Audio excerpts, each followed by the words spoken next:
Hello, friends. I've decided to pre-record our last class and send it out to you in advance because I'd like the experience to be a little bit different than the experience we've been having in our previous class sessions. We're still going to gather at our regularly scheduled time on Tuesday morning, and I'll reshare the link to this recording then, but we'll use the balance of that time for discussion and sharing. And we may or may not meet for the full 75 minutes during that time. Our final class together is on Shekhina or Malhut, the lowest, the most accessible of the 10 Sfirot on the Kabbalistic tree of life. And in that this course has been about the awakened body, for our purposes, Malchut, Shekhina, is the body in its entirety. We discussed last class the yearning that the Kabbalah views as suffusing all of creation. Kabbalah takes as its assumption that what is most true is that all manifest reality is sourced in the one, and so that the truth of existence is that it is unified and therefore undifferentiated. But that it's the dimension of unity is so extreme, it's so total, it's so radical, that when we are fully rooted in that unified nature of all that is, we don't have the ability to have consciousness. We don't know ourselves. We don't have a sense of other. All duality, all multiplicity is collapsed. There is only isness, beingness. In Kabbalistic terms, the truth is it might even be, there are some voices in Kabbalah that agree with what I just said, that it's isness, and there are some voices in Kabbalah that take it one step back even further, that the true nature of divinity and of existence is in Ayin, in the nothingness that precedes all manifestation, all multiplicity. And so in our journey of emanation, we began with Ein Sof, with the cosmic totality, allness, nothingness, creative force that feeds all manifest reality. And we traced that radical unity in its journey of emanation from total singularity to grand multiplicity. And we meet today in our last class in space of grand multiplicity. But the magic of the Kabbalistic system, the deep truth of the Kabbalistic system, is that we end exactly where we began. Just as with Keter, when we were in non-distinct, radical unity, so too we find ourselves in Malchut or Shekhina, within the deep cosmic oneness that unites all that is. How is that possible? First of all, let me be clear. This Sphira, the 10th Sphira, has two names. It is known both as Malchut, which literally means the kingdom, and also Shekhina, which means the indwelling presence of God. Malchut tends to be, is a masculine gendered term, and Shekhina is a feminine gendered term. Shekhina is often related to as the goddess. And in the Kabbalistic system, the 10th Sphira is feminine. She reunites with HaKadosh Baruch Hu, Tiferet, the Sphira of the heart center. And we as Kabbalists are responsible for causing the reunification of the grand divine masculine as embodied with the face that is known as Tiferet, HaKadosh Baruch Hu, with the grand divine feminine, which is embodied with the face known as Shekhina. So in a certain way, our 10th Sphira, the topic of today, is feminine, but that term kingship has a more masculine tone to it. Whether we call it Malchut or Shekhina, Our topic today is very, very, very much the here and now.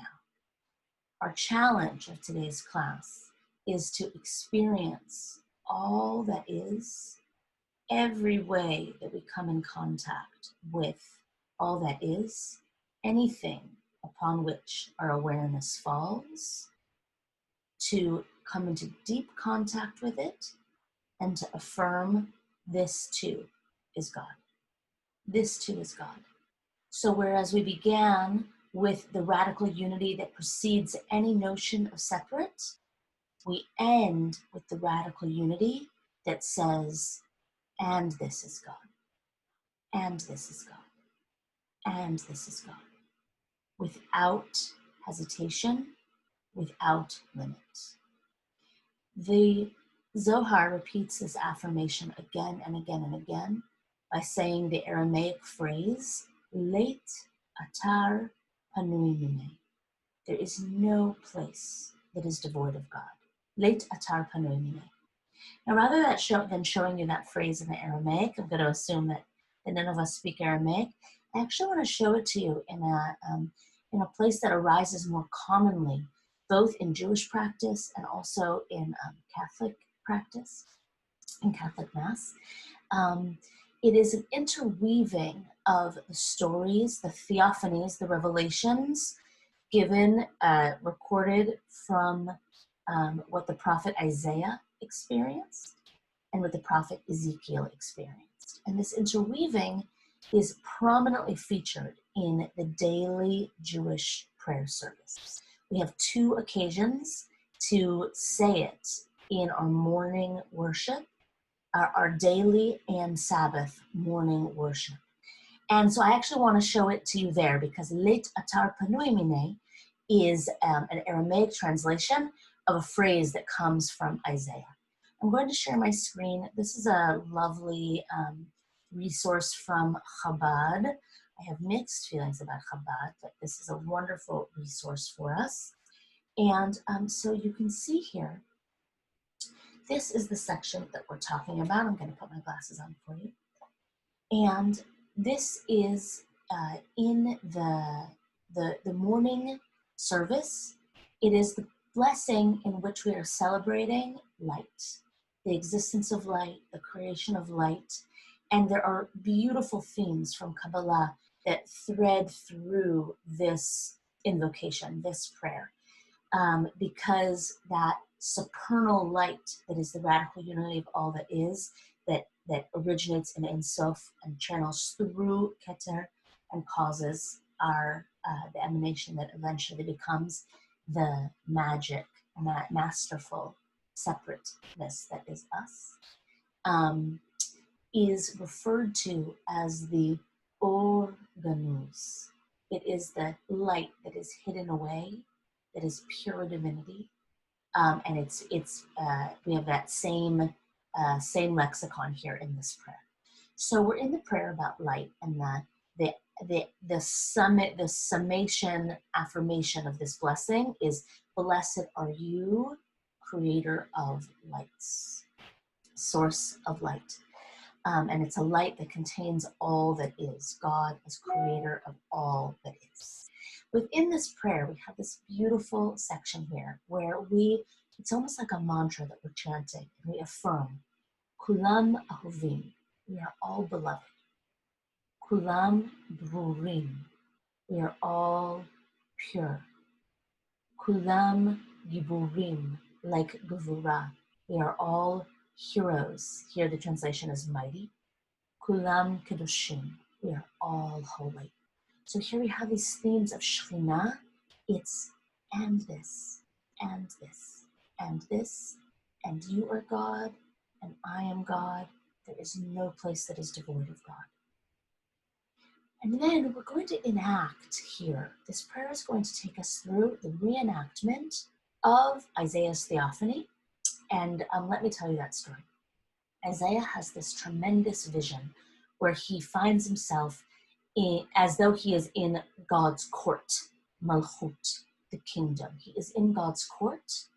It is a space that is full of light and full of angels, but all he is able to see is the bottom hem of God's divine robes. So there's this sense that God is maybe perhaps like we have here, Adama Kadmon, Tselem Elohim, the Kabbalistic tree of life, in some way sharing an image, sharing a form with our own form.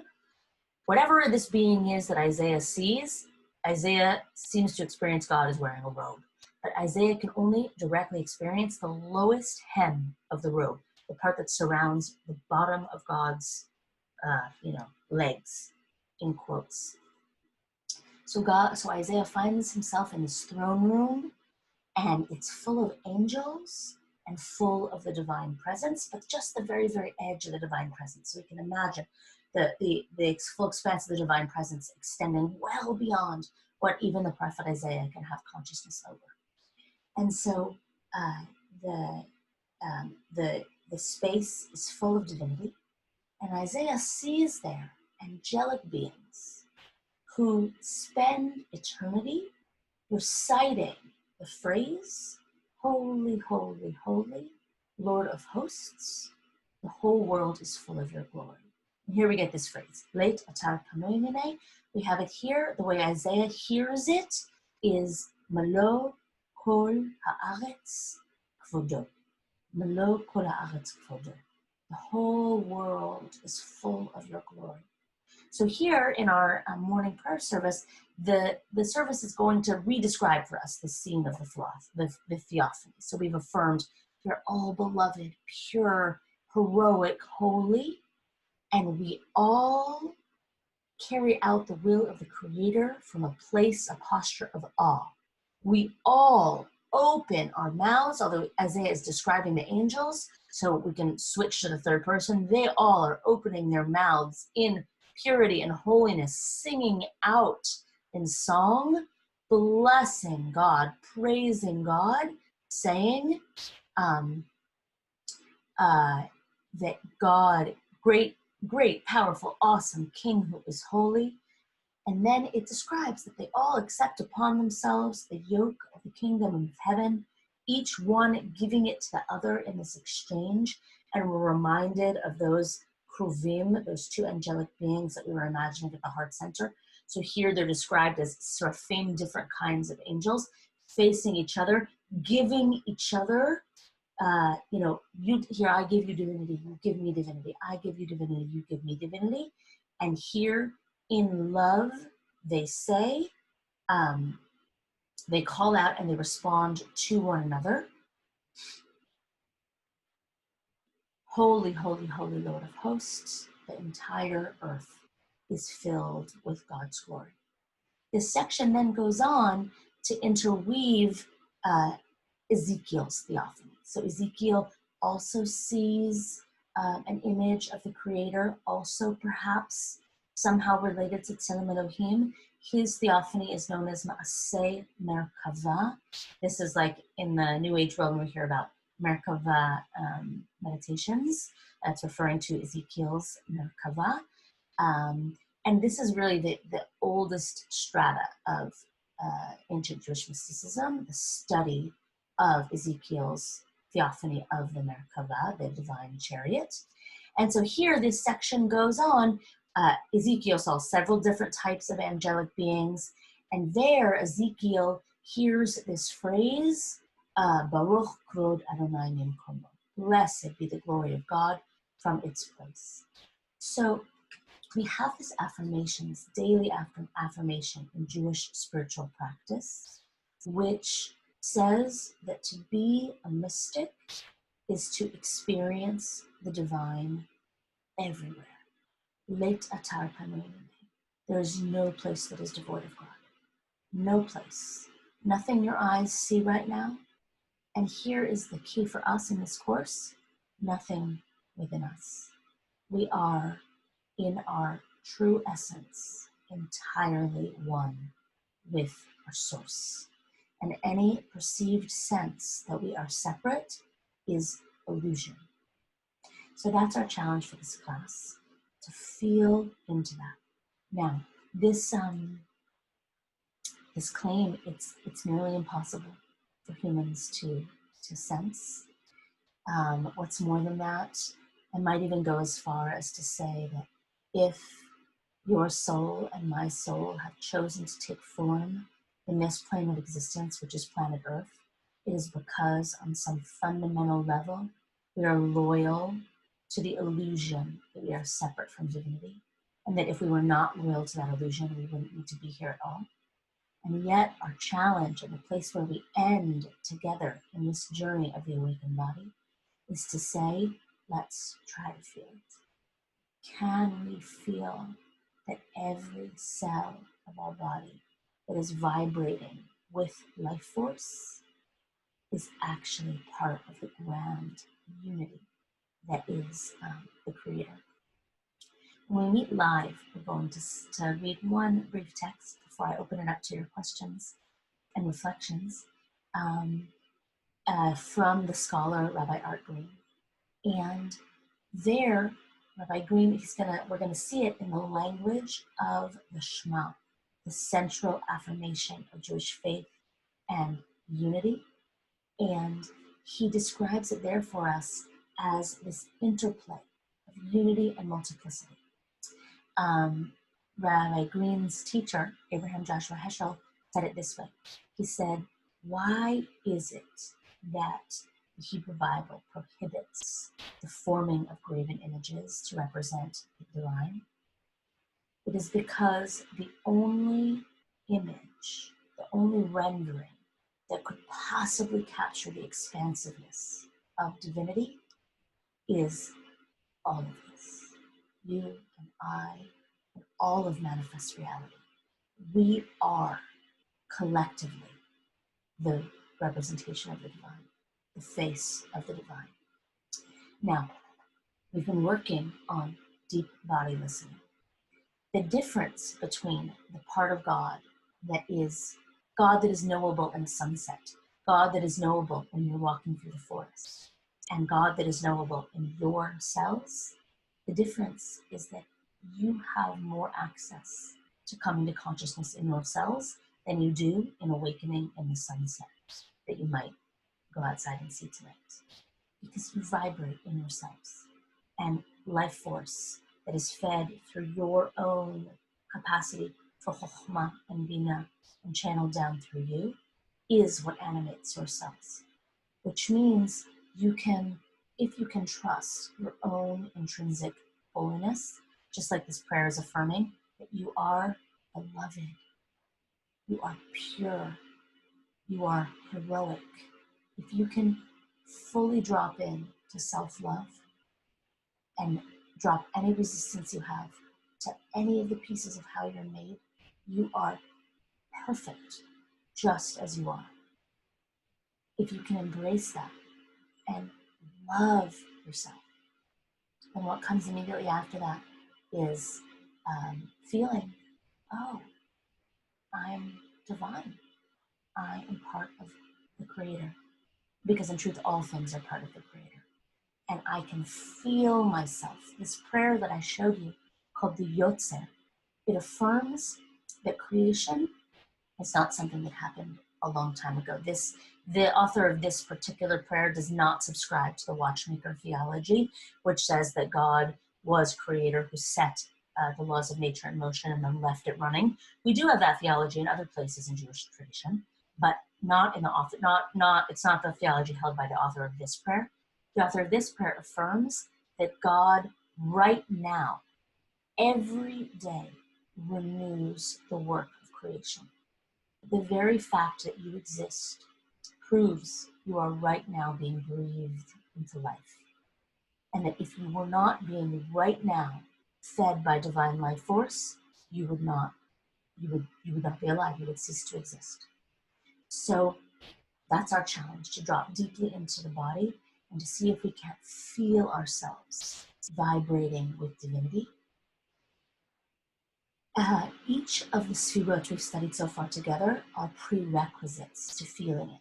We have to pass all of the other levels. We have to pass the Keter level, and the Chokhmah level, and the Bina level, and the Chesed level, and the Gvura level. Each of the sfirot we've been talking about, we have to we have to graduate to those levels in order to be able to make it to the grand flourishing, which is the level of Shekhina, indwelling presence of God. So last week, we really gave our focused attention to the penultimate level that precedes Shekhina, which was Yesod, yearning. That the only way to feel, to have the felt sense that your separate selves, manifest reality, are vibrating with divinity is to feel the yearning that suffuses all of creation. That your selfness is yearning to be part of oneness.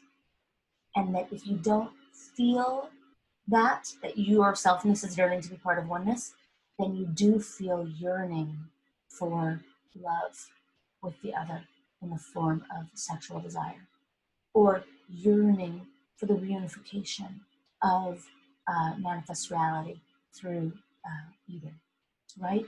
We are suffused with divine wanting, and the Kabbalah invites us to experience that wanting as holy and as the grand call to return home, that we are yearning for unification. So I'm going to now, in the remainder of the video, offer you a couple of different practices. The first is a 10 pose yoga flow that is one way to feel into each of the 10 sefirot as a way, and to hold them and embody them in the vessel that is your perfect, glorious body. The yoga flow requires a certain degree of range of motion.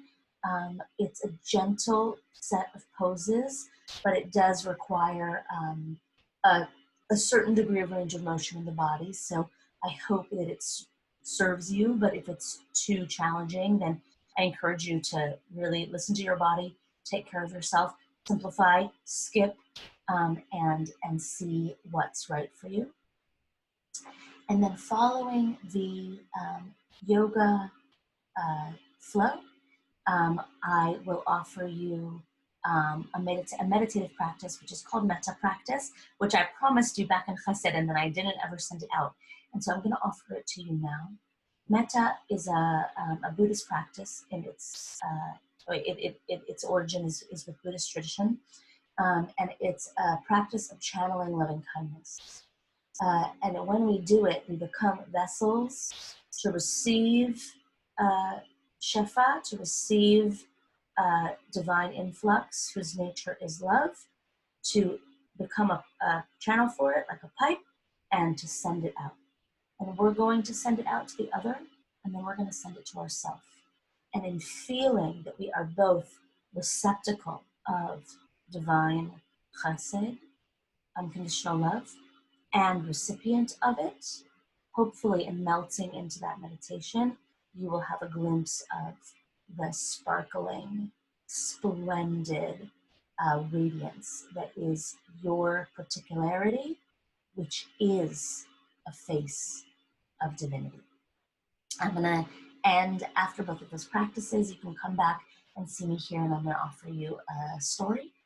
And then I will see you live for our last class session, where we're just going to talk and share our thoughts. I'm not going to bring new content.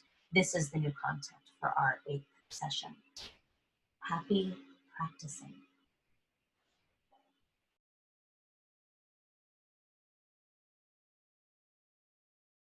Okay, it is such a pleasure to be introducing you to Chanatovan, and this is Gavi, my son. So we're going to settle into child's pose. This is a 15-minute flow, moving through the various sefirot, culminating in tree pose, or embodiment of the tree of life. So I want to start down on the earth.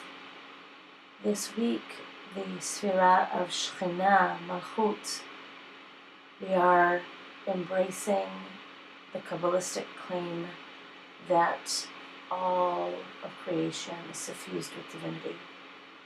So we just want to be really rooting here into the earth, coming into deep contact.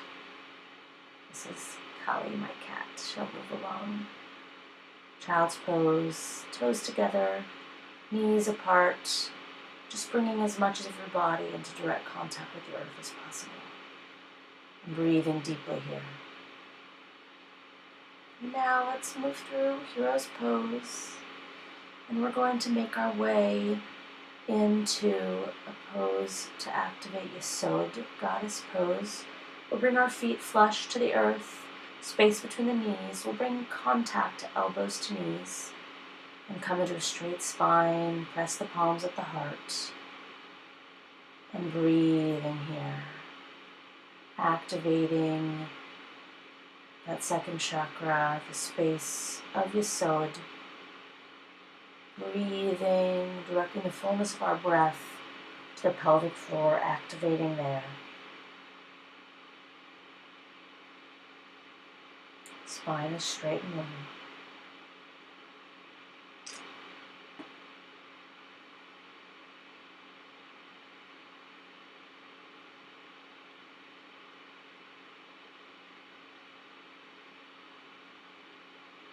And we're gonna make our way to transitioning, activating now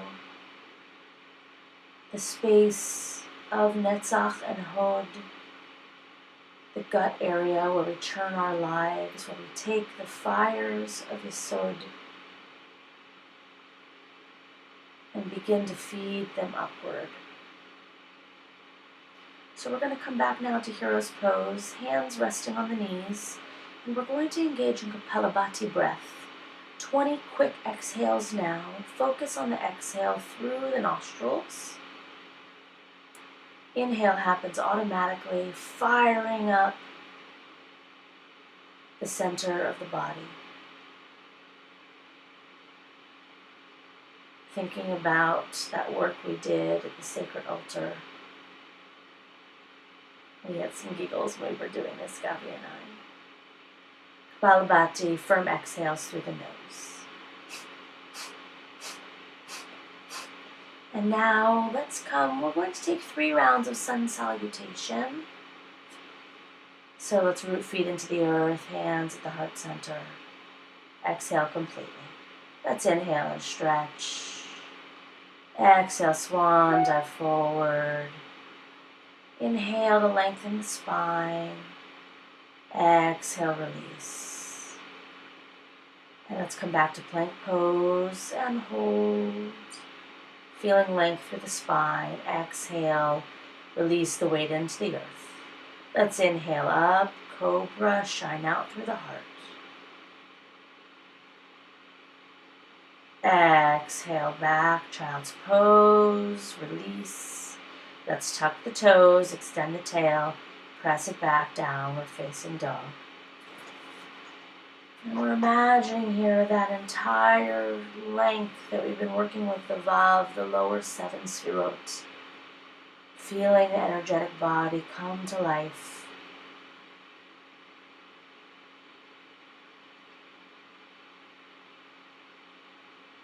And let's step it forward.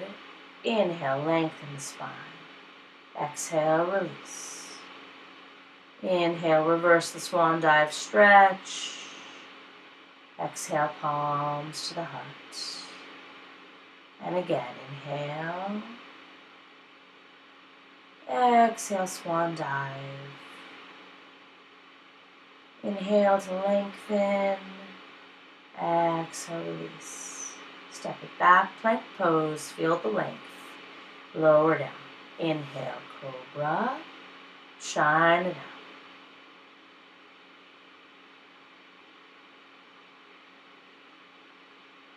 And we exhale back, child's pose, releasing any tension. Tuck the toes, downward dog. Deeply breathing here. Drawing the breath into the belly, belly towards the spine. Let's step it forward. And let's extend up, warrior 1.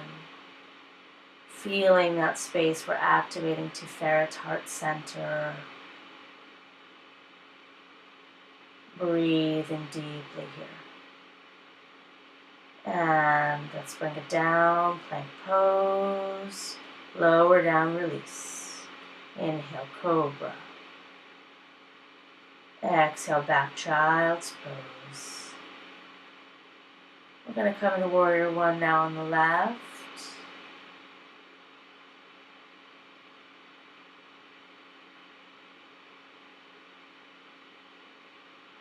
Inhale, arms up, extend.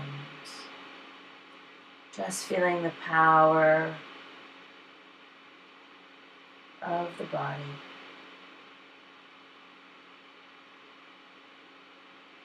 On the exhale, we circle the arms, plank pose, lower down. Inhale, shine out through the heart. Exhale, press it back, child's pose, rooting into the earth. Tuck the toes, downward facing dog. Lengthening heels to the earth. Let's step it forward. Inhale, flat back.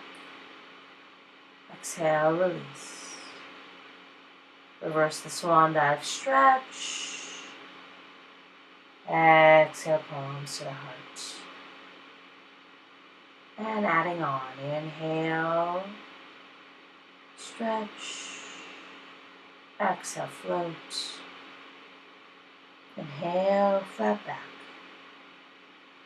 Exhale, release, plant the palm, step it back, plank pose. Exhale. Inhale, cobra. Exhale, back, child's pose. Tuck the toes, downward facing dog. We're going to move back into our warrior now. And we're going to take it to peaceful warrior. Working our way up, the power of the warrior. And we'll take peaceful warrior as a way of eliciting the balance of chesed and gvura.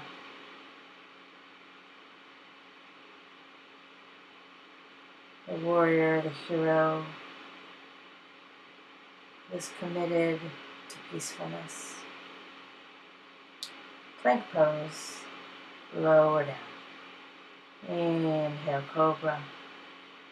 Exhale, back child's pose. Tuck the toes.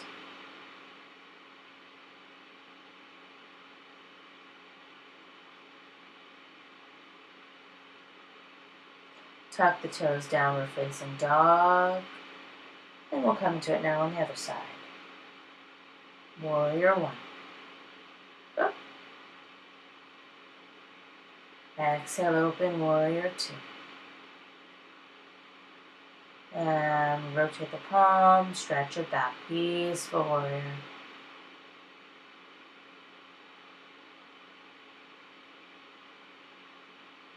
Breathing deeply.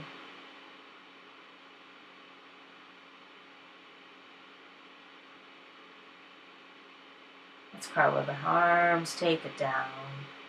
Plank pose, lower down. Inhale up, cobra. Exhale back, child's pose, and breathe. If you've lost the breath, just regaining that balance.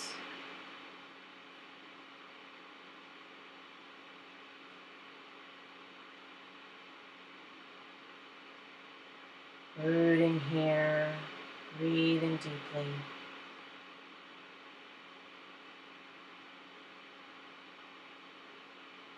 And let's come back to hero's pose.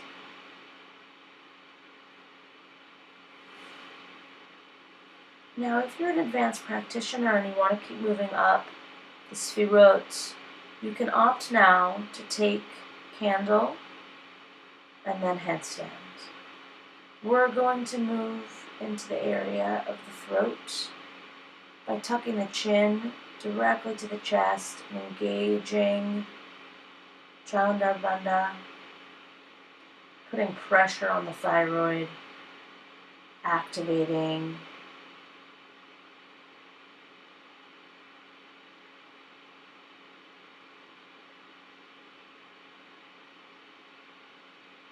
in class. David offered us the comparison between the throat chakra and gut.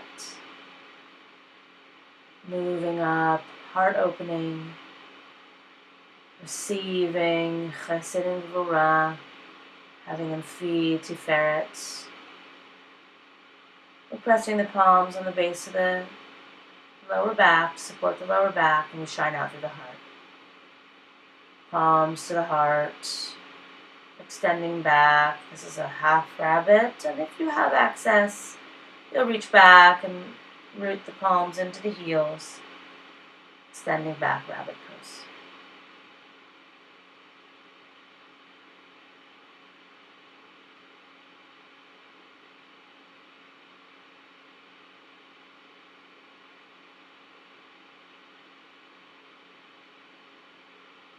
And palms to the heart, and back to center. Now let's begin to move into standing poses.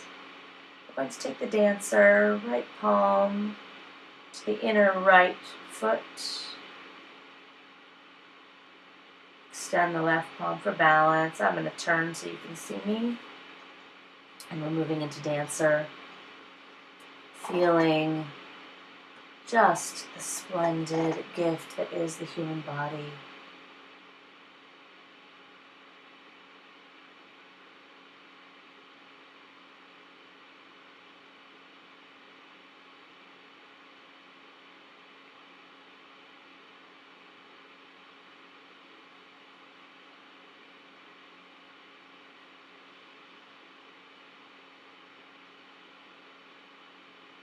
And we're going to switch sides.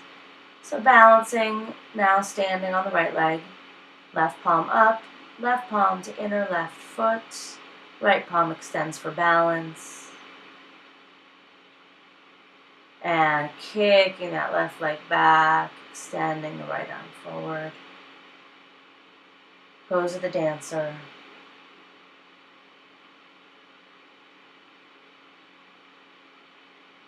In the yoga tradition, this is called Shiva's pose, embodying divinity.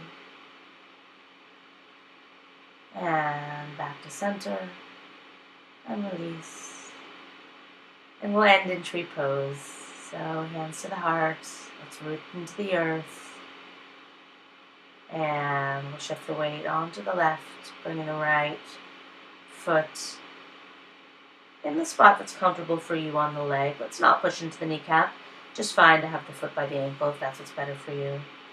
Lengthening through the spine. And palms to the heart or up to the sky or open like a tree. And just embodying the tree of life. Knowing that you are in your perfection. Entirely the manifestation of Source, of the divine. And palms together. And we'll release, switching sides.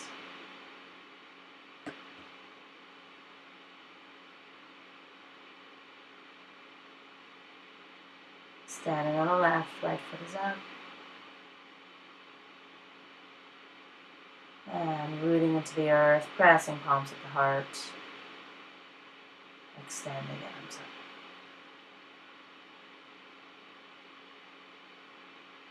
And maybe opening out, maybe just shifting the gaze skyward. Having gratitude for this healthy body that can do what it can do today.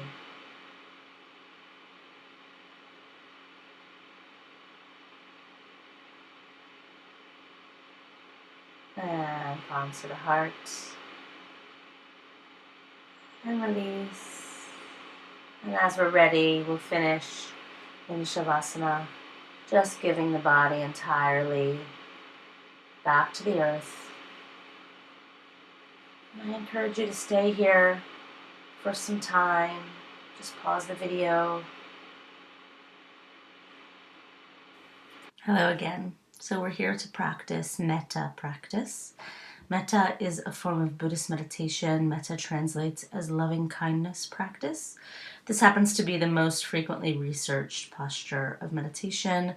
The extensive double-blind studies have been done, putting monks in MRIs and whatnot, and I'm really demonstrating that the practice has powerful impacts on really every level of being of the practitioners, from fundamental structure of the brain to various hormone and stress levels in the body, whatnot.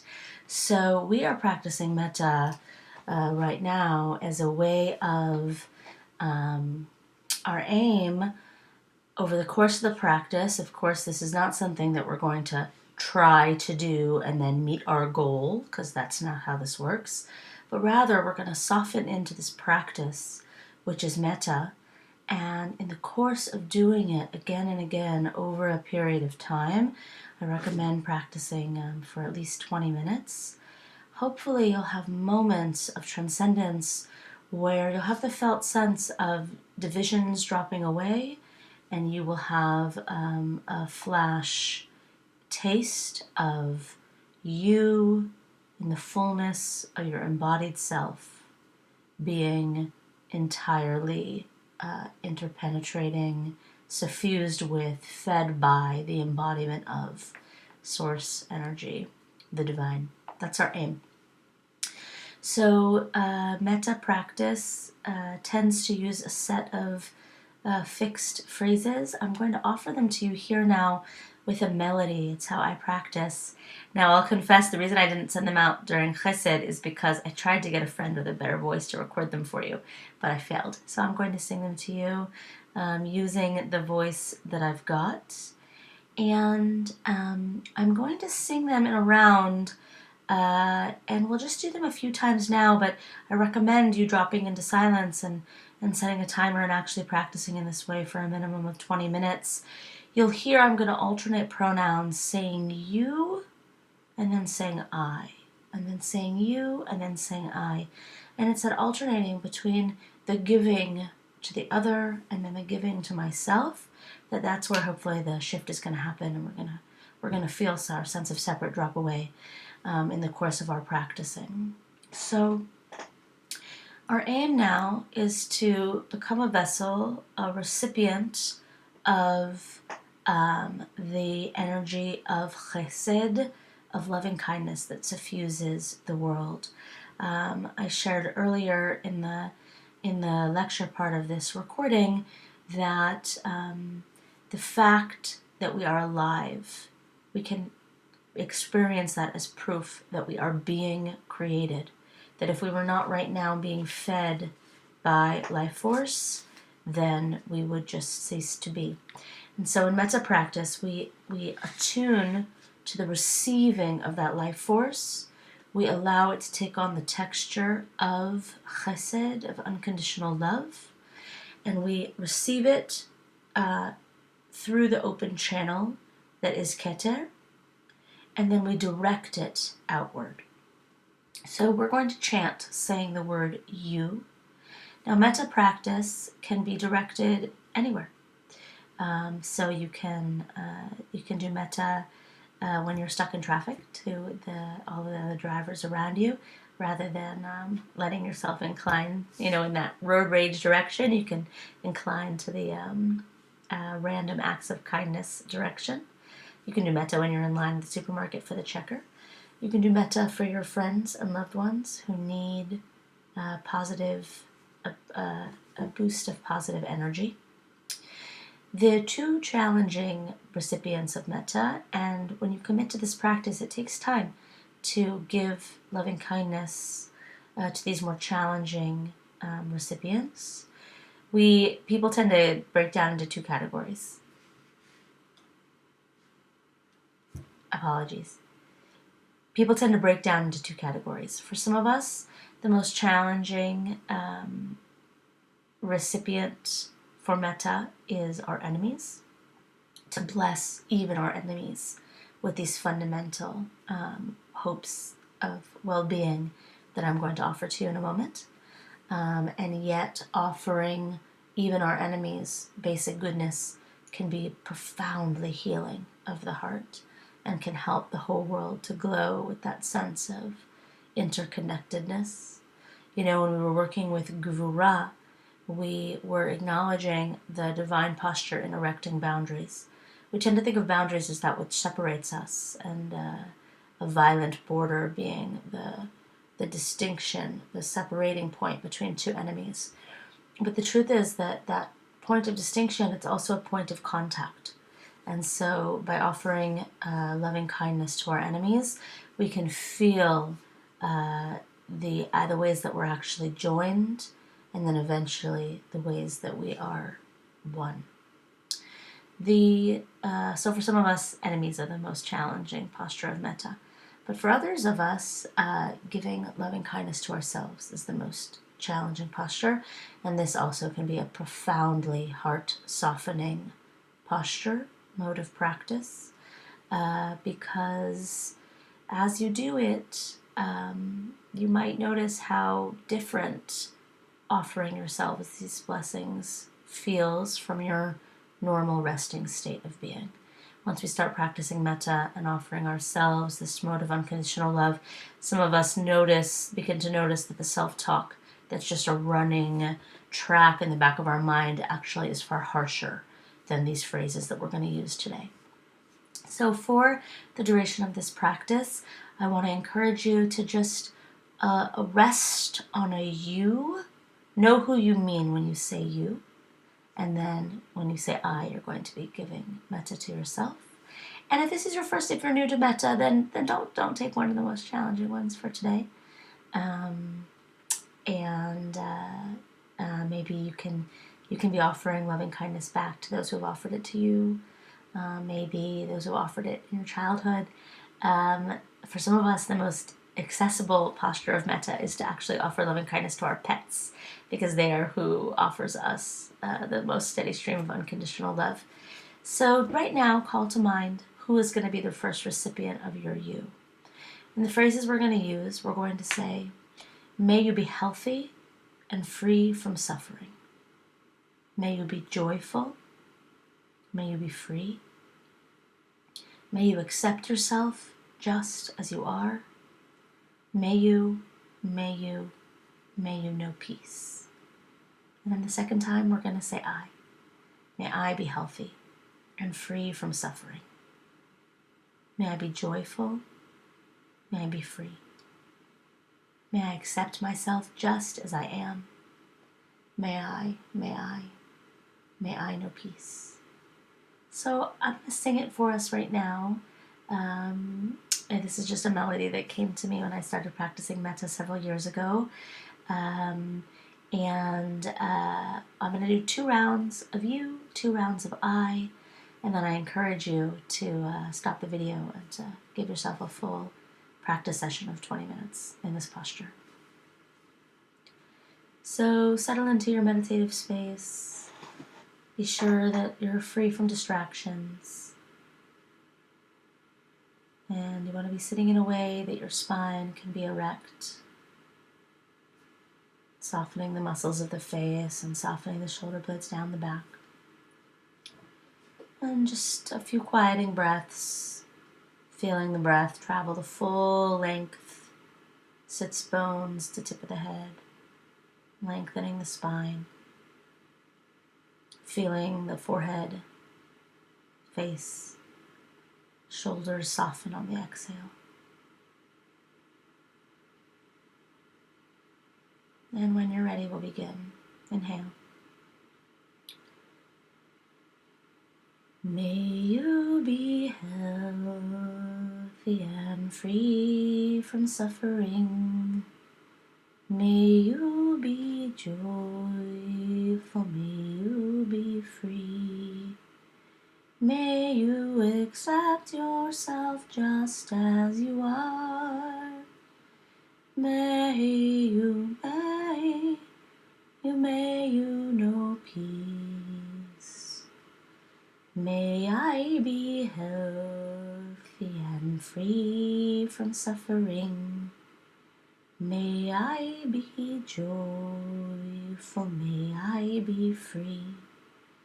May I accept myself just as I am. May I know peace. May you be healthy and free from suffering. May you be joyful, may you be free. May you accept yourself just as you are. May you know peace. May I be healthy and free from suffering. May I be joyful, may I be free. May I accept myself just as I am. May I know peace. Dropping into your own silence and letting these blessing phrases continue to play. May you be healthy and free from suffering. May you be joyful. May you be free. May you accept yourself just as you are. May you know peace. May I be healthy and free from suffering. May I be joyful. May I be free. May I accept myself just as I am. May I know peace.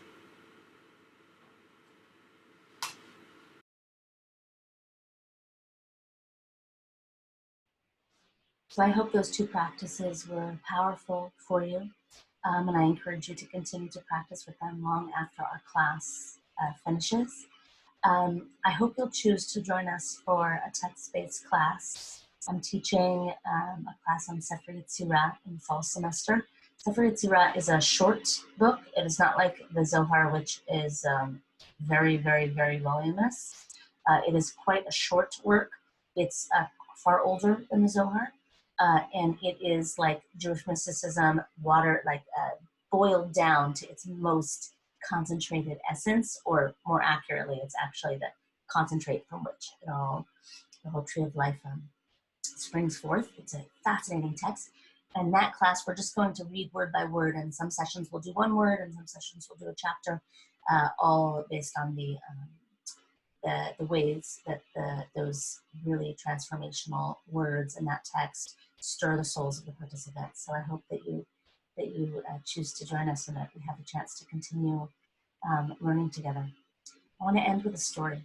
There is a shocking and fascinating story that's preserved in several places in the Jewish textual tradition. It's quite old, actually. It far precedes the Zohar. And it betrays that that Jewish mysticism, that there's always been mysticism to Judaism. And it's quite shocking and quite it anthropomorphizes God even more extremely than we've been doing, and imagining that the ladder, the energetic ladder that makes up the fundamental architecture of the human body reflects the image of the divine. It says that God sits on God's throne, that same imagery from Isaiah. That God sits on God's throne, and that on the throne of glory there is etched in one of the where God rests, God's cosmic arms, the face of Jacob. Now, Jacob in the Kabbalistic system is Tiferet, the heart center. It is the I-ness that makes up the being. And Jacob is also the children of Israel. And so this text is trying to capture for us the longing that God has to love God's beloved in creation, which of course because we Jews were telling the story, we say, oh, that's us, God loves us, but we can take it for as all of humanity. And so God says that Jacob's face is etched in the throne itself, the throne of glory on which God sits, and that God spends all of eternity gazing into the eyes of that face and expressing God's love. And so we have again this imagery of the cosmic gaze, which